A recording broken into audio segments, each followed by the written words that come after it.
Hello po mga kaibigan, welcome po kayo sa YouTube channel ko.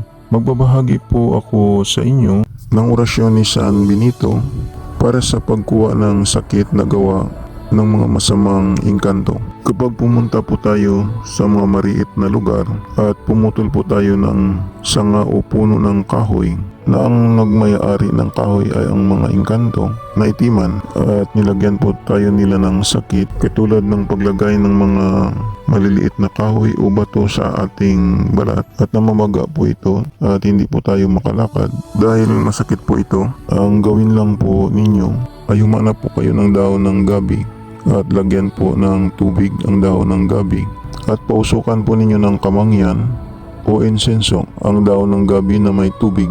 Pagkatapos dasalin po ninyo ang orasyon at ihip sa tubig ng 3 beses at kapag naihip na po ninyo, balutin po ninyo ang gabi, isira po ninyo para hindi lalabas ang tubig. Pagkatapos ipatong po ninyo sa namamagang bahagi na masakit. Ipatong po ng kalahating oras sa namamagang bahagi na masakit.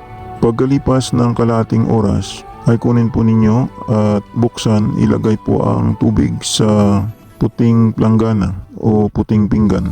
At tingnan po ninyo ang tubig sa pinggan o planggana na nilagay po ninyo.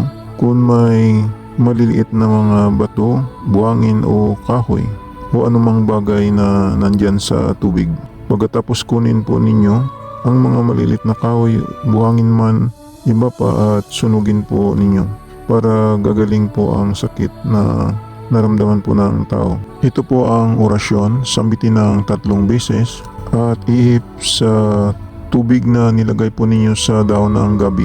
San Benito sa pagkuha ng sakit, nagawa ng mga masamang engkanto, Cruz Sancti Pater Benedicti, Cruz Sacraset Meheloxnon, Dracoset Mehedok, Banderetro Satana, Non Quam Swadi, Mihi Bana Sont Malak Quelibas, Ipsi Binina Bibas. Yan po, sambitin lang po ninyo iyan ng 3 beses at ihip sa tubig na nilagay po ninyo sa dahon ng gabi. Pagkatapos isira po ninyo ang dahon ng gabi para hindi makalabas po ang tubig at ipatong sa namamagang bahagi na masakit. Pagkatapos na napatong na po, magdasal lang po kayo ng isang sumasampalataya sa Ama at hintayin lang po ninyo ang kalahating oras at kunin po ninyo ang dahon ng gabi at ilagay sa pinggan na puti o planggana puti ang tubig. Yan lang po. Sana makakatulong po ito sa inyo ang kaunting binahagi ko.